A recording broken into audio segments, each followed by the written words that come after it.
তাহলে মেটেরিয়াল আমরা দেখলাম সলিড, ফ্লুইড, ফ্লুইড হচ্ছে আবার লিকুইড গ্যাস হয়। সলিডের ক্ষেত্রে শেপ ফিক্স থাকে, ভলিউম শেপ সব কিছু ফিক্স থাকে। লিকুইডের ক্ষেত্রে ভলিউমটা ফিক্স থাকে কিন্তু শেপ ভেরিয়েবল হয়। গ্যাসের ক্ষেত্রে দুটোই হচ্ছে ভ্যারিয়েবল হয়, ঠিক আছে, ভ্যারিয়েবল ভলিউম অ্যান্ড শেপ। আমি আর বেশি ডিটেলসে কিছু গেলাম না, অনেক সময় নষ্ট হয় ফালতু বলতে, এই জিনিসটার পিছনে এত সময় নষ্ট করার দরকার নেই।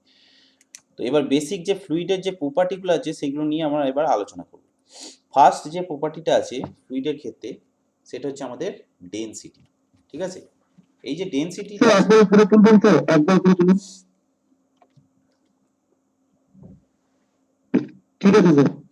আচ্ছা, ডেনসিটিটা বলার আগে ফ্লুইড যে প্রপার্টি আছে সেই প্রপার্টিগুলোকে আমরা দুভাগে ভাগ করতে পারি, ঠিক আছে। ফ্লুইড যে প্রপার্টি আছে, ফ্লুইড প্রপার্টি, এগুলোকে আমরা দুভাগে ভাগ করতে পারি। একটাকে বলা হয় ইন্টেনসিভ ইন্টেনসিভ প্রপার্টি, আর একটা হচ্ছে এক্সটেন্সিভ প্রপার্টি। ইন্টেনসিভ প্রপার্টি মানে যেটা হচ্ছে ফ্লুইডের মাসের থেকে হচ্ছে ইন্ডিপেন্ডেন্ট, ঠিক আছে। লিখে রাখ এখানে ইন্ডিপেন্ডেন্ট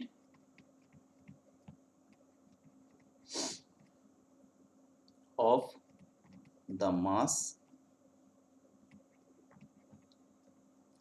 অফ ফ্লুইড সিস্টেম। ফ্লুইডের মাসের সাথে কোনো কিছু রিলেটেড নয়। কি কি জিনিস আছে, যেমন হচ্ছে তোর টেম্পারেচার, প্রেশার, এইসব জিনিসগুলো ফ্লুইডের মাসের সাথে রিলেটেড নয়, ঠিক আছে। এই জিনিসগুলোকে আমরা বলছি ইন্টেনসিভ প্রপার্টি। আর যে সমস্ত প্রপার্টি হচ্ছে ডাইরেক্টলি হচ্ছে ডিপেন্ড করে, depends of the mass of fluid system. আরে সবাই লেখা বুঝতে পারছিস তো?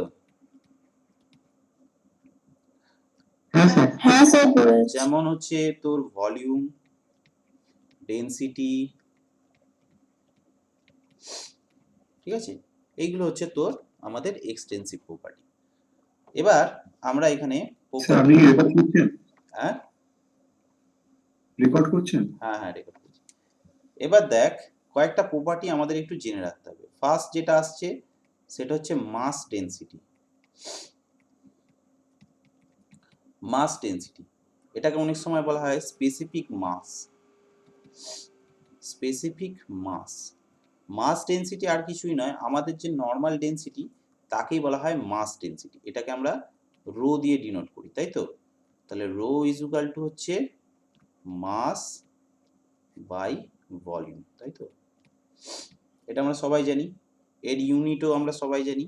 ইউনিট কি হবে, মাসের ইউনিট হচ্ছে আমাদের কেজি, আর এটার ইউনিট হচ্ছে তোর মিটার কিউব, তাই তো। তো এটা গেল মাস ডেনসিটি অথবা স্পেসিফিক মাস, যেটাকে আমরা ডেনসিটি বলি, ঠিক আছে। নেক্সট যেটা আসছে সেটা হচ্ছে আমাদের লিখে রাখ স্পেসিফিক ওয়েট, স্পেসিফিক ওয়েট অথবা ওয়েট ডেনসিটি, ঠিক আছে। এটাকে আমরা গামা দিয়ে ডিনোট করি, তাই তো। গামা মানে কি, ওয়েট বাই ভলিউম, তাই তো। এটাকে মাস বাই ভলিউমকে আমরা কি দিয়ে ডিনোট করি, মাসকে এম দিয়ে ডিনোট করি, ভলিউমকে ভি দিয়ে ডিনোট করি। সিমিলারলি ওয়েটকে আমরা ডাব্লিউ দিয়ে ডিনোট করি, ভলিউমকে আমরা ভি দিয়ে ডিনোট করি, তাই তো। এবার ওয়েট মানে কি, মাস ইনটু হচ্ছে গ্র্যাভিটি বাই হচ্ছে ভলিউম। আমার পিসিটা কি হচ্ছে বলতো, এরকম আওয়াজ হচ্ছে কেন? তাহলে এম জি বাই ভি, তাই তো। এর ইউনিট কি হয়, নিউটন পার মিটার কিউব হয়, তাই তো। জেনারেল যে ইউনিটটা আমরা পাই সেটা হচ্ছে নিউটন পার মিটার কিউব। এটা সবার ক্লিয়ার?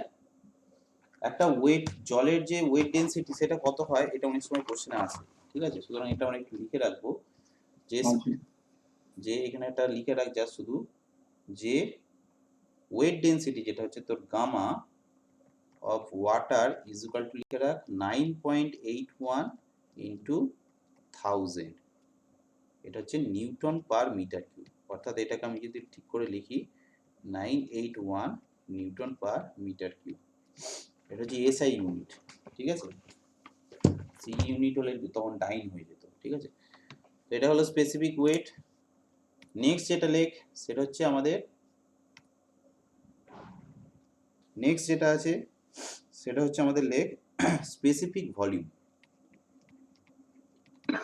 স্পেসিফিক 9810 হবে না? কি ওই 981 লিখবেন। 9810, ঠিক, হ্যাঁ ঠিক আছে। তাহলে এরপর হচ্ছে স্পেসিফিক ভলিউম, যেটা সেটাকে আমরা কিভাবে লিখি দেখ। স্পেসিফিক ভলিউম আর কিছুই নয়, স্পেসিফিক ভলিউম হচ্ছে ইনভার্স অফ স্পেসিফিক ওয়েট। ঠিক আছে, স্পেসিফিক ভলিউম অনেক সময় আমরা এইভাবে ডিনোট করি, স্মল এরকম ভাবে ভি একটা দিয়ে ডিনোট করি, এরকম জাস্ট হালকা এরকম ভি টাইপের। এটা মানে হচ্ছে 1/গামা, মানে হচ্ছে ভলিউম বাই ওয়েট, এটাকে বলা হয় স্পেসিফিক ভলিউম। ঠিক আছে, স্পেসিফিক ভলিউম কিন্তু মেনলি ইউজড, এখানটা একটা নোট বলে লিখে রাখ, মেনলি ইউজড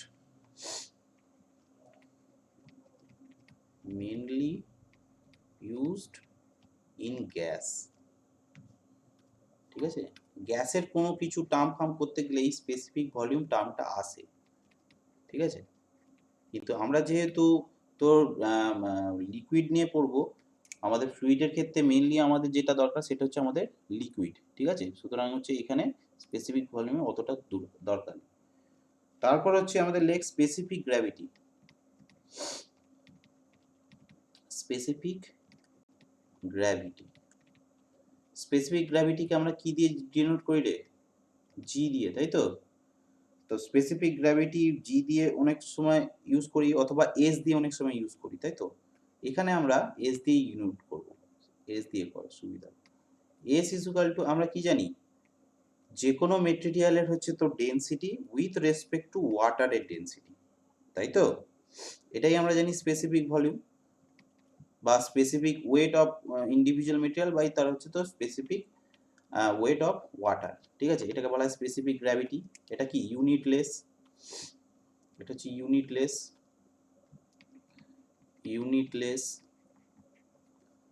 আর একটা জিনিস জেনে রাখ, রিলেটিভ ডেনসিটি।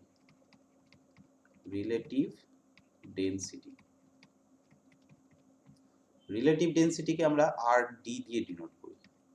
রিলেটিভ ডেনসিটিটা মানে কি হচ্ছে গামা 1 বাই গামা 2। যখন কোনো দুটো ফ্লুইডের রেসপেক্টে হচ্ছে আমরা তো তুলনা করব, তখন তাকে বলবো আমরা রিলেটিভ ডেনসিটি। ক্লিয়ার? এখানে পর্যন্ত সবাই ক্লিয়ার হয়েছে পুরো জায়গাটা? তো বেসিক প্রপার্টি হচ্ছে আমাদের এইটুকুনি আছে, আর কিছু। রিলেটিভ ডেনসিটি কি দুটো ফ্লুইডের মধ্যে যখন তুলনা করব? হ্যাঁ, ধর একটা অয়েল আছে আর একটা কেরোসিন আছে। ঠিক আছে, আমাদের ধর এইটা ধর আছে অয়েল আর ওয়াটার, এটা যা হবে যা কিছু হবে স্পেসিফিক গ্র্যাভিটি সমস্ত কিছু ওয়াটারের রেসপেক্টে হবে। এবার ধর কেরোসিনের রেসপেক্টে ধর যখন অয়েলকে করব, বা অয়েলের রেসপেক্টে যখন কেরোসিনকে করব, তখন সেটাকে বলা হবে রিলেটিভ ডেনসিটি। জিনিসটা কিন্তু স্পেসিফিক গ্র্যাভিটিটা, কিন্তু এখানে গামা ডব্লিউর বদলে অন্য একটা ফ্লুইড ইউজ করা হচ্ছে। ঠিক আছে, তো এই গেল হচ্ছে আমাদের প্রথম টপিক, যেটা সেটা হচ্ছে বেসিক প্রপার্টি। এরপর আমরা চলে আসবো একদম ভিসকোসিটি।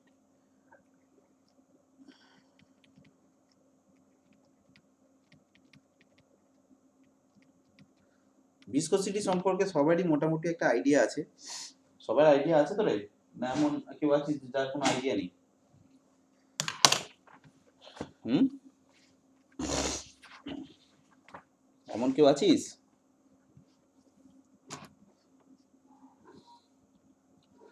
আমিলা, হ্যাঁ স্যার। আইডিয়া আছে তো? হ্যাঁ স্যার, একটু একটু জানি। আচ্ছা, এবার আমি যেটা বলি, ভিসকোসিটি জিনিসটা কি দেখ। ধর এটা একটা লিকুইড মিডিয়াম,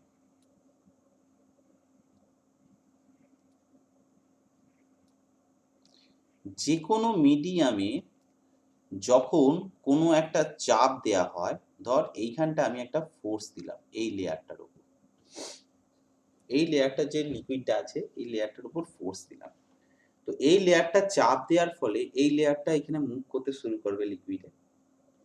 তো এই লেয়ারটা যখন মুভ করবে তার ঠিক পরের যে নিচের লেয়ার সে কি করবে, বাধা দেবে, তাই তো। সলিডের ক্ষেত্রে যেটা আমরা বলি ফ্রিকশন, তাই তো। ফ্লুইডের ক্ষেত্রে এই জিনিসটা হচ্ছে টার্মটা ইনডাইরেক্টলি বলা হয় ভিসকোসিটি।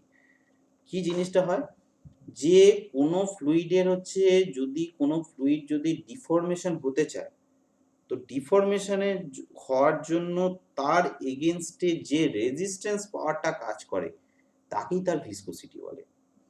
আমরা যদি জল, এক গ্লাস জলকে যদি ভালো করে উপর থেকে ঢালি, জলটা দেখবি খুব তাড়াতাড়ি পড়ে যায়, কিন্তু এক গ্লাস মধুকে যদি আমরা উপর করে ঢালি, মধু কি খুব তাড়াতাড়ি পড়তে পারে?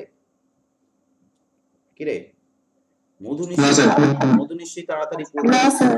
মধু অনেক লেট করবে পড়তে। কেন লেট করে? কারণ ওর হচ্ছে ইন্টারনাল এই যে রেজিস্ট্যান্স যে পাওয়ারটা এইটা হচ্ছে অনেক বেশি।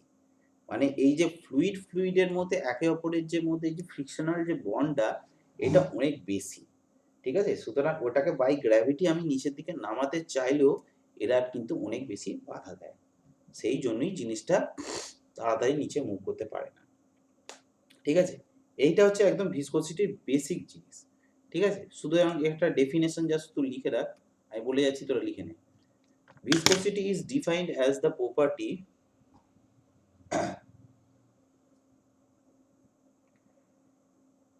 viscosity is defined as the property of the fluid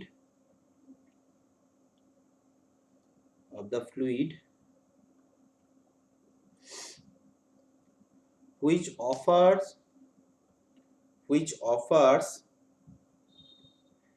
resistance to the movement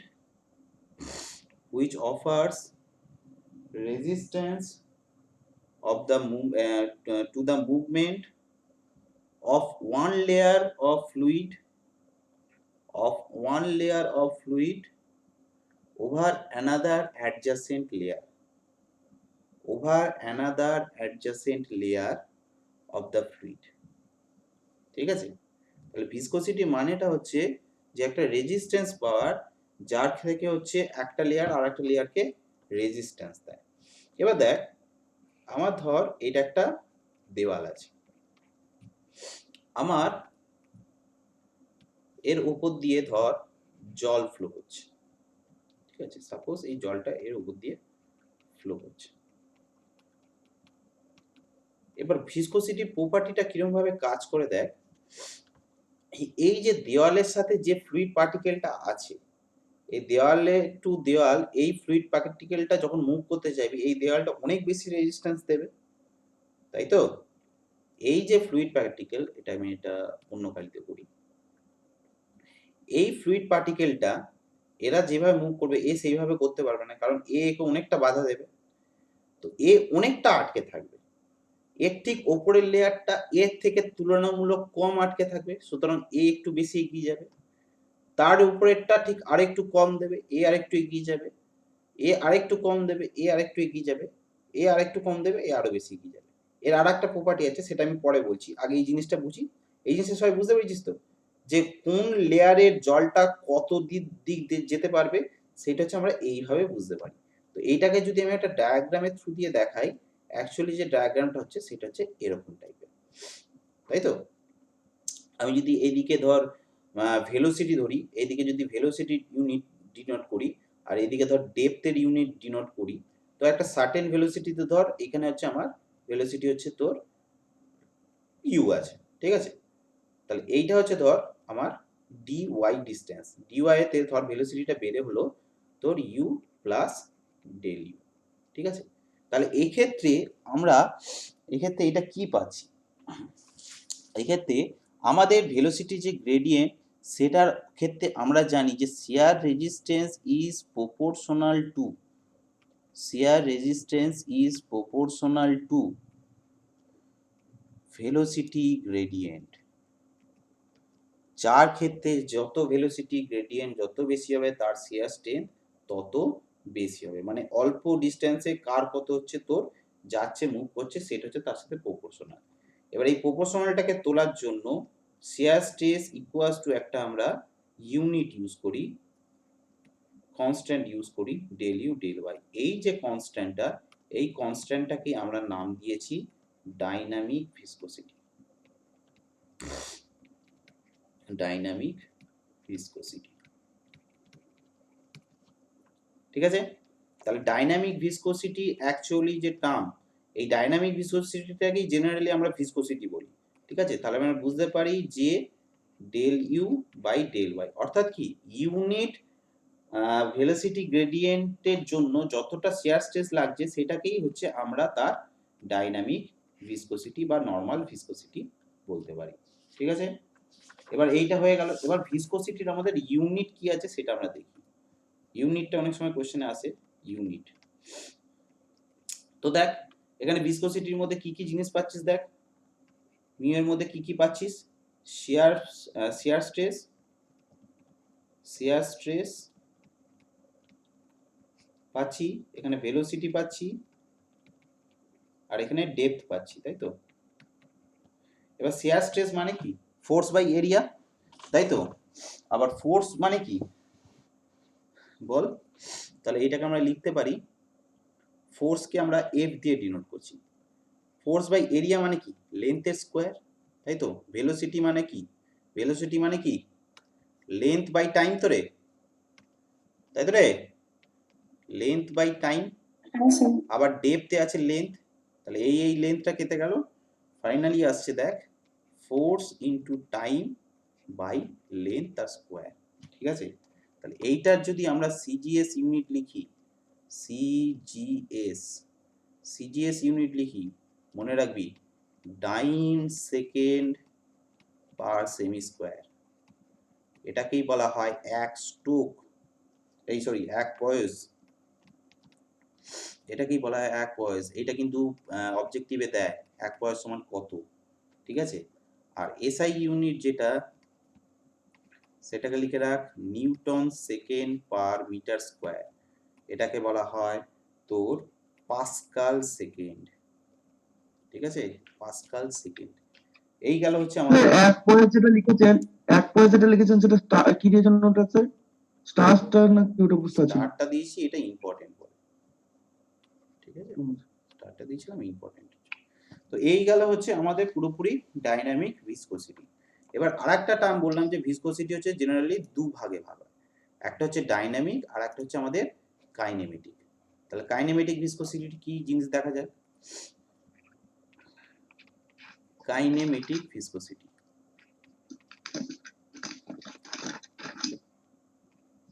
kinematic ভিসকোসিটিটা ডাইনামিক ভিসকোসিটির মডিফাইড ফর্ম, এটাকে আমরা ইটা দিয়ে ডিনোট করি, এই ধরনের সাইন, তাই তো? মানে হচ্ছে এটা হচ্ছে আমাদের নর্মাল যে ডাইনামিক ভিসকোসিটি তার সাথে হচ্ছে আমরা ডেনসিটিকে রেশিও করি, এটা কিন্তু মনে রাখতে হবে। কাইনেমেটিক ভিসকোসিটি মানে হচ্ছে normal dynamic viscosity by density of the fluid system, ঠিক আছে? তাহলে এর যদি ইউনিট ধরা হয় তাহলে হচ্ছে এর ইউনিট হবে দেখ লেন্থ স্কোয়ার বাই টাইম, মানে হচ্ছে এর ইউনিট যেটা হচ্ছে সেটা হচ্ছে সেমি স্কোয়ার পার সেকেন্ড, ঠিক আছে? আর হচ্ছে আরেকটা হয় সেটা হচ্ছে তোর নিউটন স্কোয়ার পার সেকেন্ড। এই যে সেমি স্কোয়ার পার সেকেন্ড এইটাকে বলা হয় এক স্ট্রোক, এক স্ট্রোক, ঠিক আছে? এটা সিজিএস এ। আর এটা হচ্ছে নিউটন স্কোয়ার, এই sorry cm square per second, metre square per second, ওটা তো বুঝতেই পারছিস মিটার স্কোয়ার পার সেকেন্ড, ঠিক আছে? তো তুই কি বললি, আর একটা কোশ্চেন ছিল না উৎপল, কি বলছিলিস? ভিসকোসিটির ইউনিট কত? ঠিক আছে, তো এইখান পর্যন্ত সবাই বুঝতে পেরেছি, সবাই ক্লিয়ার হয়েছে? হ্যাঁ, শেষটা কি লিখলেন স্যার? হ্যাঁ স্যার। ওয়ান স্ট্রোক, এমন কিছু নেই, চ্যাপ্টারগুলো এমন কিছু নেই, একটু যদি গুছিয়ে গুছিয়ে বোঝানো যায় সব জিনিসই বুঝতে পারবি। 5 মিনিটে ব্রেক নিয়ে আসছি, একটু গল্প কর। তাহলে কাইনেমেটিক আর ভিসকোসিটি আমাদের জানা হয়ে গেল, ঠিক আছে? এবার এখানে একটা নোট বলে লিখে রাখ, নোট বলে লেখ লেখ water is nearly 55 times viscous than air। 1 number. Next point লেখ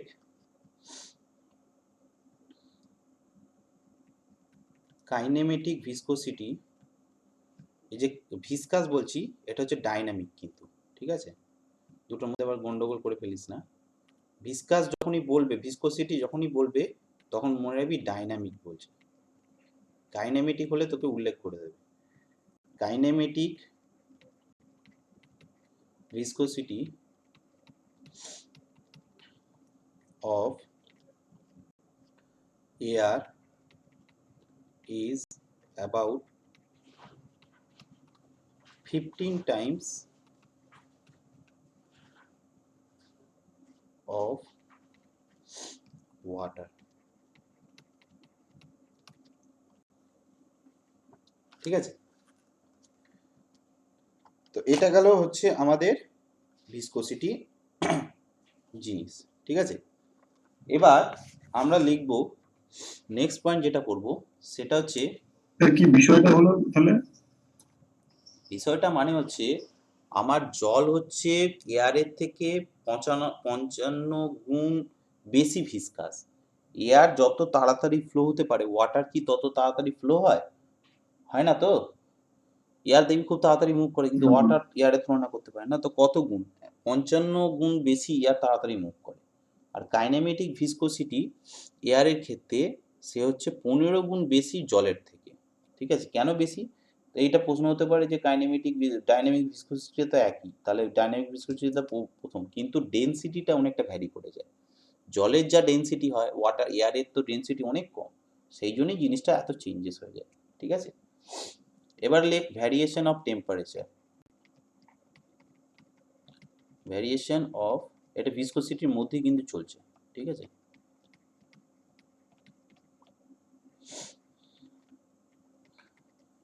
দেখ ভ্যারিয়েশন অফ টেম্পারেচার একটা জিনিস মনে রাখবি, দুটো কেসের ক্ষেত্রেই আমাদের মনে রাখতে হবে। একটা হচ্ছে লিকুইড, একটা হচ্ছে গ্যাস। লিকুইডের ক্ষেত্রে এটা মনে রাখবি, লিকুইডের ভিসকোসিটি টেম্পারেচারের সাথে সমানুপাতিক। আর গ্যাসের ক্ষেত্রে ভিসকোসিটি টেম্পারেচারের সাথে ব্যস্তানুপাতিক। এবার প্রশ্নটা কেন? লিকুইডের ক্ষেত্রে টেম্পারেচার যত বাড়াবি, লিকুইডের পার্টিকেলগুলো একে অপরের থেকে দূরে সরে যায়, তাই তো। প্রথমে খুব ক্লোজ থাকে, যত টেম্পারেচার বাড়াবি এরা একে অপরের থেকে দূরে সরে যায়, ফলে এদের যে ফ্রিকশনাল যে বন্ডটা থাকে সেটা হচ্ছে আলগা হয়ে যায়। সেই জন্য টেম্পারেচার যত বাড়বে, জল দেখবি যত টেম্পারেচার জল হয় সেইটা হচ্ছে তত বেশি হালকা হয়, মানে তত বেশি ফ্লো হয়। ঠিক আছে, ওই জন্য উল্টো হলো না? হ্যাঁ উল্টো হয়ে গেল তো। ভিসকোসিটি বলছি, মানে লিকুইডের ক্ষেত্রে তো ইনভার্সলি হয় মনে হয়। কি লিকুইডের ক্ষেত্রে ইনভার্সলি হয় না? টেম্পারেচার বাড়লে তো লিকুইডের ক্ষেত্রে আমি আমাদের উল্টো বললাম, ভিসকোসিটি উল্টো বললাম, সরি। ঠিক, টেম্পারেচারের ক্ষেত্রে ব্যস্তানুপাতিক, আর টেম্পারেচার বাড়লে তোর গ্যাসের ক্ষেত্রে সমানুপাতিক। বলছি আর লিখছি। ঠিক আছে, তার মানে কি, টেম্পারেচার বাড়লে এর ক্ষেত্রে কি একে অপরের ফ্রিকশনাল বন্ডটা হচ্ছে আলগা হয়ে যাচ্ছে, ফলে এর ভিসকোসিটিটা কমে যাচ্ছে, তাই তো লিকুইডের ক্ষেত্রে। তার মানে যত টেম্পারেচার বাড়বে এদের ফ্রিকশন কমবে, তত ভিসকোসিটি কমবে। তাহলে লিকুইড হলে টেম্পারেচার বাড়লে ভিসকোসিটি কমবে। গ্যাসের ক্ষেত্রে জিনিসটা উল্টো, টেম্পারেচার বাড়লে কিন্তু এর ভিসকোসিটি বাড়ে। এখন প্রশ্নটা হচ্ছে কেন? দেখ, গ্যাসের মলিকিউল যেগুলো হয় সেগুলো একে অপরের থেকে অনেকটা দূরে দূরে থাকে, তাই তো, এটা আমরা জানি। যখন টেম্পারেচার বাড়ে তখন এই যে গ্যাসের যে মলিকিউলগুলো, এদের মোমেন্টাম অনেক বেশি বেড়ে যায়, তাই তো, খুব তাড়াতাড়ি এরা মুভ করতে শুরু করে।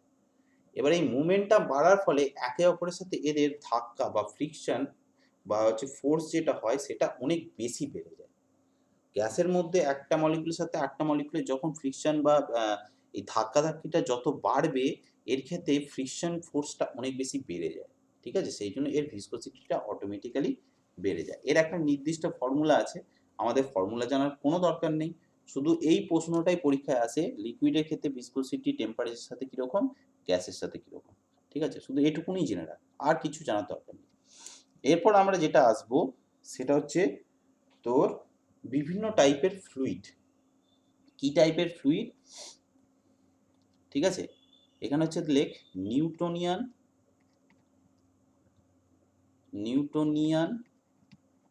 And non Newtonian fluid. Newtonian and non Newtonian fluid, যে সমস্ত ফ্লুইড এই ইকুয়েশনটা আমাদের যে আগের ইকুয়েশনটা লিখেছিলাম, shear stress is equal to dynamic viscosity by into del u by del y, এইটাকে যে স্যাটিসফাই করবে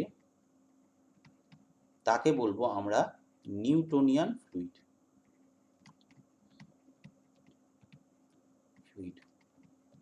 ঠিক আছে? এর একটা এক্সাম্পল হচ্ছে বলতে পারিস ওয়াটার কিন্তু খুব closely Newtonian, one kind of Newtonian fluid, ঠিক আছে? যদিও বা পুরোপুরি পাওয়া যায় না, কিন্তু অনেকটাই নিউটোনিয়ান টাইপের ফ্লুইড। আর যারা হচ্ছে এইটাকে not equals to mu del u del y, তাদেরকে আমরা বলি নন নিউটোনিয়ান ফ্লুইড। হ্যাঁ, এখানেই লিখে দেয়, জাস্ট নন নিউটোনিয়ান।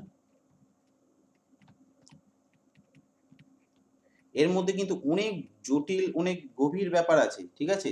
আমরা ওই গভীর ব্যাপারের দিকে আমরা যাব না, ঠিক আছে? প্রথম থেকেই বলে দিই যে ওই গভীর ব্যাপারের দিকে আমরা যাব না, আমরা যা শুধু একদম যেটুকুনি পরীক্ষা আসে ততটুকুনিতেই আসবো। তো আমরা এই চার্টটাকে একটা নিউটোনিয়ান ফ্লুইডের একটা চার্ট বানাই, একটা নন নিউটোনিয়ান ফ্লুইডের একটা চার্ট বানাবো, ঠিক আছে? অনেকগুলো টার্ম আছে, প্রত্যেকটা টার্মই আমাদেরকে মনে রাখতে হবে, ঠিক আছে? তো এইদিকে আমরা দিচ্ছি shear স্ট্রেস, আর এইদিকে দিচ্ছি আমরা ভেলোসিটি গ্রেডিয়েন্ট। তাহলে নিউটোনিয়ান ফ্লুইডের ক্ষেত্রে shear স্ট্রেস আর ভেলোসিটি গ্রেডিয়েন্ট একই টাইপের হয়, তো সেই জন্য এদের যে কার্ভটা সেটা হচ্ছে একদম ইনক্লাইন, এরকম ভাবে উঠে যায়, তাই তো? তো এটাকে আমরা বলবো Newtonian fluid, Newtonian fluid, FLUID। যারা হচ্ছে এই রিলেশনশিপটাকে মানবে না, ধর এরকম টাইপের শেপ হচ্ছে, এই ধরনের ফ্লুইডকে বলা হয় নন নিউটোনিয়ান ফ্লুইড।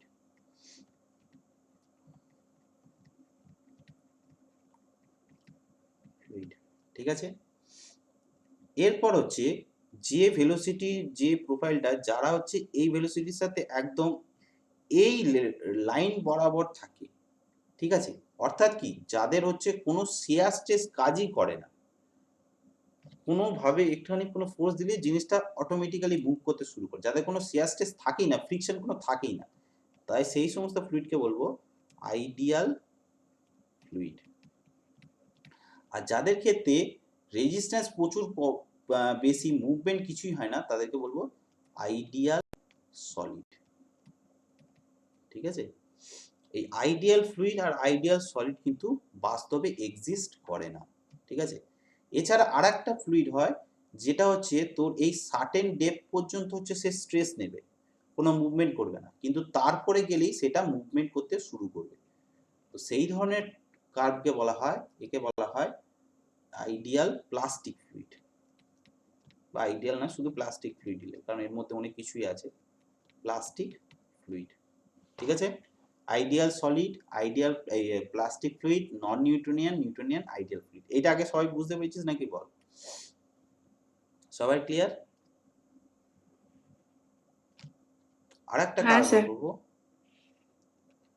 আরেকটা কার্ভ করব, সেখানেও দে shear স্ট্রেস, এদিকে ডেল ইউ ডেল ওয়াই। এবার এইটাকে আরেকটু ডিটেলসে আমরা এক্সপ্লেন করব, ঠিক আছে? আরো কিছু ফ্লুইড আছে, সেই ফ্লুইডগুলো নন নিউটোনিয়ান ফ্লুইডের সাথে রিলেটেড, ঠিক আছে? আগে জিনিসটা আমরা একটু দেখে নিই। For non Newtonian fluid, Newtonian fluid, non Newtonian ফ্লুইডের ক্ষেত্রে আমরা যে এই যে stress is equal to mu del u del y এটা লিখি তো, নন নিউটনিয়ান ফ্লুইডের ক্ষেত্রে এটাকে মডিফাই করে হিসাবে লেখা হয় stress is equal to K del u del y whole to the power n. ঠিক আছে, এই মডিফাইড ফর্মটা লেখা হয়, যেখানে হচ্ছে এনটা হচ্ছে লিখে রাখ sir whole to the power n লিখে ওটা whole to the power n flow behaviour index, K কে বলা হয় consistency index,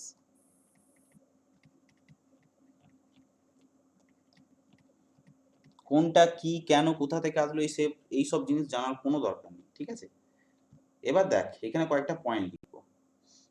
for Newtonian fluid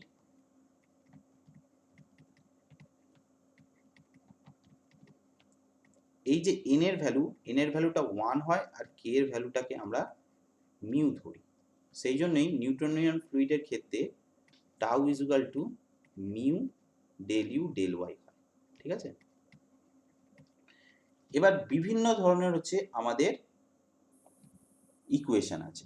ঠিক আছে, এবার এই যে নন নিউটনিয়ান ফ্লুইডটা যেটা আছে সেটাকে আরেকটু মডিফাইড করে আরেকটা টার্ম দেওয়া হয়।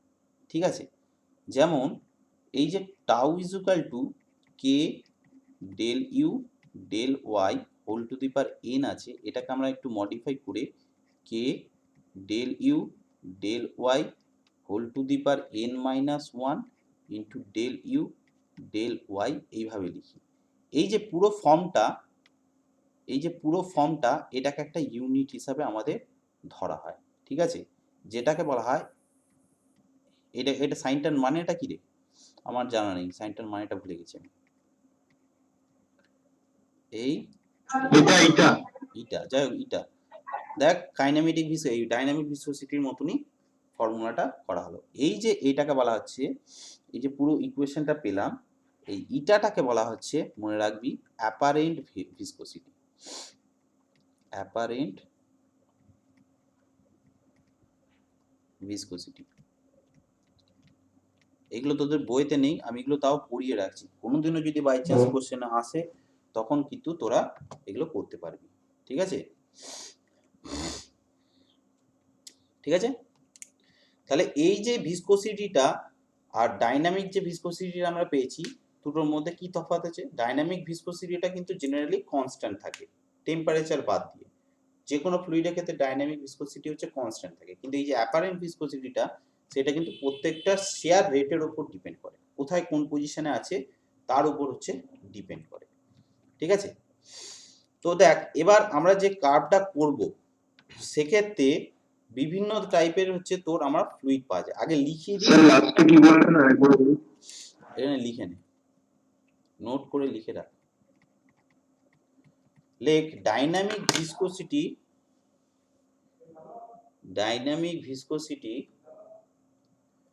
is constant. Dynamic viscosity is constant bracket leg except for temperature effect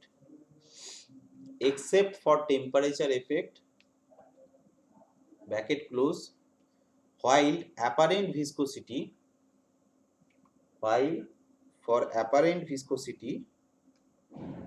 depends on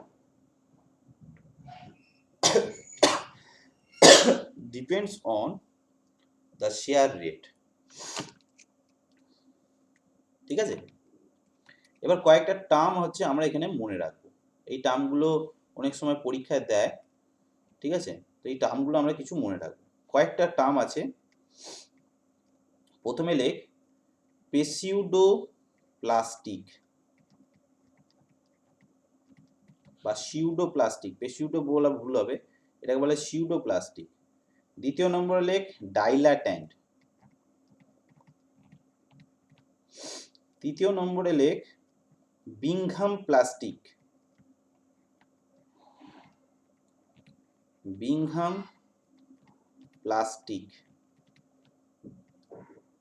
তারপরে লেখ থিক্সোট্রপিক, থিক্সোট্রপিক, আর লাস্ট লেখ রিওপেট্রিক, RHEOPETRIC, রিওপেট্রিক। সিউডোপ্লাস্টিক কোনগুলো? এখানে যে আমরা যে ইকুয়েশনে যে n এর ভ্যালুটা দিয়েছি না, যে সমস্ত ফ্লুইডের ক্ষেত্রে এই n এর ভ্যালুটা লেস দ্যান 1 হয় তাদেরকে বলা হয় সিউডোপ্লাস্টিক। এদের যেটা জেনারেলি তোদের পরীক্ষায় আসে, এদের এক্সাম্পল গুলো দেয়, ঠিক আছে? সুতরাং এক্সাম্পল গুলো আমাদের মনে রাখতে হবে। যেমন হচ্ছে এটার ক্ষেত্রে পলিমার সলিউশন, মিল্ক, ব্লাড, এইগুলো হচ্ছে সব সিউডোপ্লাস্টিক হচ্ছে হয়। ডাইল্যাট্যান্ট কোনটা? যেগুলো হচ্ছে n greater than 1, n equals to 1 মানে তো আমরা নিউট্রনিয়ান ফ্লুইড জানলাম, ওয়াটার যেটা। তাহলে n যদি লেস দ্যান 1 হয় তাহলে মিল্ক, ব্লাড, BLOOD, তোর ব্লাড, মিল্ক, এইগুলো হচ্ছে তোর সিউডোপ্লাস্টিক হলো। এবার হচ্ছে তোর যেটা আমি বললাম কি, ডাইল্যাট্যান্ট। ডাইল্যাট্যান্ট হচ্ছে n এর ভ্যালু যদি গ্রেটার দ্যান 1 হয়। কি কি হতে পারে এটা লিখে রাখ। সাসপেনশন,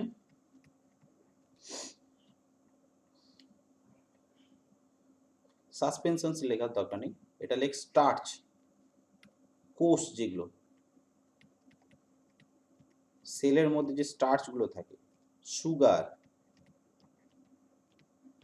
সুগার সলিউশন, এইগুলো হচ্ছে ডাইল্যাট্যান্ট।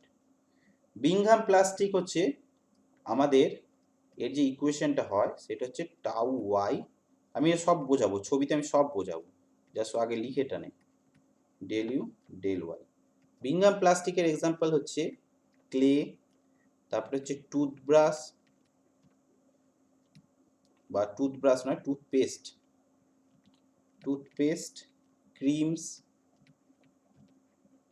খাওয়ার সময় এবার নিজেরা জিজ্ঞাসা করবি এটা কোন ধরনের ফ্লুইড, এই ভিসকোসিটি বাই। থিক্সোট্রপিকের এক্সাম্পল লিখে রাখ, পেন্ট, প্রিন্টার, প্রিন্টার্স, ইঙ্ক, এইগুলো হচ্ছে থিক্সোট্রপিক। আর রিওপেট্রিক যেগুলো সেটা হচ্ছে জিপসাম পেস্ট, জিপসাম পেস্ট, ঠিক আছে? হয়ে গেলে আমাকে বলবি।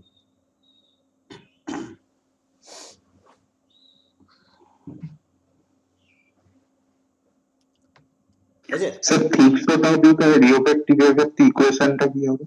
থিক্সোট্রপিক আর রিওপেট্রিকের ক্ষেত্রে যেমন এই যে টাওয়ের যে ইকুয়েশনটা পাচ্ছি, ঠিক আছে, এই যে পুরো হোল যে আমরা টাওয়ের যে ইকুয়েশনটা পাচ্ছি, এখানে যে আমার ফর্মুলাটা করছি এর যে ভ্যালুটা সেক্ষেত্রে হচ্ছে তোর আমার লেস দ্যান 1 হবে, ঠিক আছে? মানে হচ্ছে এই যে রিলেশনটা পাচ্ছি সেক্ষেত্রে হচ্ছে পুরো ভ্যালুটা যখন হচ্ছে এই যে আমাদের যেমন এখানে whole to the power less than 1 হলো, কোথায় গেল, এটা লেস দ্যান 1 হলো, সেই ইকুয়েশনটাকে আমাদের মডিফাই করে এখানে করা আছে, ঠিক আছে? সুতরাং এই যে পুরো ইকুয়েশনটা আমরা এখানে পাচ্ছি না, টাউ ইজ ইকুয়াল টু এই ফর্মুলার যে ইকুয়েশনটা, এটা যখন হচ্ছে তোর লেস দ্যান 1 হয়ে যাবে তখন সেটা হচ্ছে থিক্সোট্রপিক। রিওপেট্রিক হচ্ছে তার উল্টোটা, ঠিক আছে? আমি দেখাচ্ছি এক্সাম্পলে, তাহলে তোরা নিজেরাই স্পষ্ট বুঝতে পারবি কোনটা কি। তো ফার্স্টে দেখ তোদের নিউটনিয়ান ফ্লুইডটা আগে এঁকে দিই। আমরা এটা জানি নিউটনিয়ান ফ্লুইড অর্থাৎ কি n ইজ ইকুয়াল টু 1, এটা হচ্ছে নিউটনিয়ান, ঠিক আছে? n যদি লেস দ্যান 1 হয় তার ইকুয়েশন কিরকম হবে, এরকম টাইপের কাজ। এটা হচ্ছে n লেস দ্যান 1, এটাকে আমরা কি বলেছি, pseudo plastic, plastic, plastic. n যদি গ্রেটার দ্যান 1 হয় কার্ভটা হবে ঠিক এরকম, মানে n গ্রেটার দ্যান 1, এটাকে কি বলেছি, ডাইল্যাট্যান্ট। এবার দেখ আমাদের যে বিংহাম প্লাস্টিক ইকুয়েশন বলেছি সেখানে একটা টাউ কনস্ট্যান্ট আছে, তাই তো? এখানে দেখ এই যে টাউ ওয়াই, এটা একটা কনস্ট্যান্ট, তার মানে এই ভ্যালুটা হচ্ছে আমার টাউ ওয়াই। তারপরে যেমন ইকুয়েশন গেছে সেই ইকুয়েশনই আছে, তাহলে এইখানে এইটাকে আমরা একটু মডিফাই করেও লিখে দিতে পারি, ঠিক আছে? এটাকে একটু মডিফাই করেই লিখে রাখ, n দিয়ে লিখে রাখ, ঠিক আছে? তাহলে আরো বেশি ভালো করে বুঝতে পারবি। তাহলে এইটাকে আমরা বলছি বিংহাম প্লাস্টিক। Bingham plastic. এর থেকে যেটা হচ্ছে তোর কম ভ্যালু আসছে, এইখান থেকে এইটাকে বলবো থিক্সোট্রপিক। থিক্সোট্রপিক। আর এইখান থেকে যে ইকুয়েশনটা আসছে সেটাকে আমরা লিখে রাখ রিওপেট্রিক। রিওপেট্রিক। ঠিক আছে, এই হচ্ছে পুরো ভিসকোসিটির যাবতীয় যা আছে, এর বাইরে একটা কোশ্চেনও আসবে না। ঠিক আছে, 1000 টাকার বেল লাগতে বলি, এর বাইরে কোশ্চেন আসবে না।